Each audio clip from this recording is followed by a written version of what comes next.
നന്ദകുമാറുണ്ട്. അവിടെ നമ്മുടെ ഈ സിസ തോമസിൻ്റെ വിധി അത് കേരള സാങ്കേതിക സർവകലാശാലയുമായി ബന്ധപ്പെട്ട വിധി വരാനിരിക്കുന്നു. അപ്പം CPM സംസ്ഥാന സെക്രട്ടേറിയറ്റും ചേരുന്നുണ്ട്. ഈ സിസ തോമസിൻ്റെ കാര്യത്തിൽ നന്ദൻ പ്രധാനപ്പെട്ട ഒരു കാര്യം ഈ ഗവർണർ ഏതാണ്ട് സർക്കാരിന് വഴങ്ങി എന്നുള്ളതാണ്. ഇന്നലത്തെ ഗവർണറുടെ പരാമർശമൊക്കെ അതുമായി ബന്ധപ്പെട്ടായിരുന്നു. സർക്കാരിന് വേണമെങ്കിൽ ഇഷ്ടമുള്ള ആളെ നിയമിക്കാം എന്നുള്ളതായിരുന്നു ഗവർണർ കഴിഞ്ഞ ദിവസം പറഞ്ഞത്. അപ്പോൾ ഇക്കാര്യത്തിൽ നിന്ന് പുറകോട്ട് പോക്ക് സർക്കാരിന് ആശ്വാസകരമാണല്ലേ?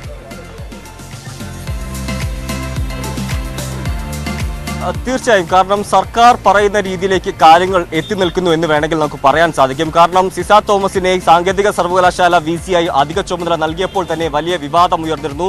കാരണം സർക്കാരിന്റെ വാക്ക് കേൾക്കാതെയാണ് ഗവർണർ അത്തരത്തിലൊരു തീരുമാനമെടുക്കുകയും വലിയ രാഷ്ട്രീയ കേരളം തന്നെ ഇതുവരെ കാണാത്ത രീതിയിലുള്ള ഗവർണർ സർക്കാർ പോരിലേക്ക് കാര്യങ്ങൾ കടക്കുകയും ചെയ്തിരുന്നു. എന്തായാലും ആ ഒരു വിഷയത്തിൽ ഇപ്പോൾ ഗവർണർ തന്റെ നിലപാട് ഒന്ന് മയപ്പെടുത്തുകയാണ്, സർക്കാരിന് വഴങ്ങുകയാണ് എന്ന് നമുക്ക് പറയാൻ സാധിക്കും. കാരണം സിസ തോമസ് ഈ വരുന്ന 31-ന് വിരമിക്കാനിരിക്കുന്ന ഒരു സാഹചര്യത്തിലാണ് ഇത്തരത്തിൽ സിസ തോമസിനെതിരെ സർക്കാർ ഒരു അച്ചടക്ക നടപടിക്ക് ഒരുങ്ങുന്ന ഒരു സാഹചര്യം ഉണ്ടാവുന്നത്. കാരണം സിസ തോമസ് സാങ്കേതിക സർവകലാശാല VC ചുമതല ഏറ്റ സമയത്ത് സർക്കാരിനോട് അനുവാദം വാങ്ങിയില്ല എന്നും സർക്കാരിന്റെ അനുമതി ഇല്ലാതെയാണ് ഇത്തരത്തിൽ സാങ്കേതിക സർവകലാശാല VC ചുമതലയേറ്റത് എന്നതാണ് സർക്കാരിന്റെ ഒരു നിലപാട്. അതുകൊണ്ട് തന്നെ സർവീസ് ചട്ടലംഘനം നടത്തിയിട്ടുണ്ട് എന്ന് കാണിച്ചായിരുന്നു സിസ തോമസിനെതിരെ അച്ചടക്ക നടപടി സ്വീകരിക്കാൻ സർക്കാർ തയ്യാറാവുകയും ചെയ്തു. എന്തായാലും ആ ഒരു വിഷയത്തിൽ ഇപ്പോൾ സിസ തോമസ് അഡ്മിനിസ്ട്രേറ്റീവ് ട്രൈബ്യൂണൽ ഒരു ഹർജി നൽകിയിരിക്കുകയാണ്.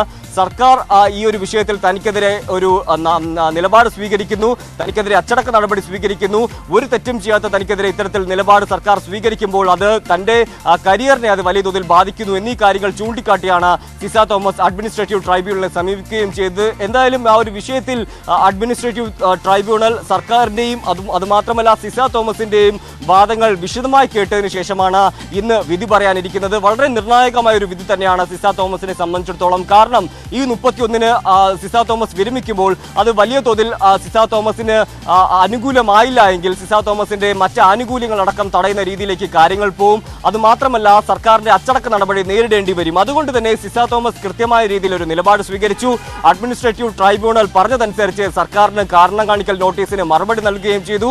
സർവീസ് ചട്ടലംഘനം നടത്തിയിട്ടില്ല എന്നും ഇത്തരത്തിൽ ചാൻസലറുടെ ഒരു നിർദ്ദേശപ്രകാരം അധിക ചുമതല ഏറ്റെടുക്കുക മാത്രമാണ് ചെയ്തത്. ഇത് സർവീസ് ചട്ടലംഘനം അല്ല. സർക്കാരിനെ ഈ വിഷയം അറിയിക്കുകയും ചെയ്തു. ഉന്നത വിദ്യാഭ്യാസ മന്ത്രിയുടെ ഓഫീസിലേക്ക് കാര്യങ്ങൾ ധരിപ്പിക്കുകയും ചെയ്തു.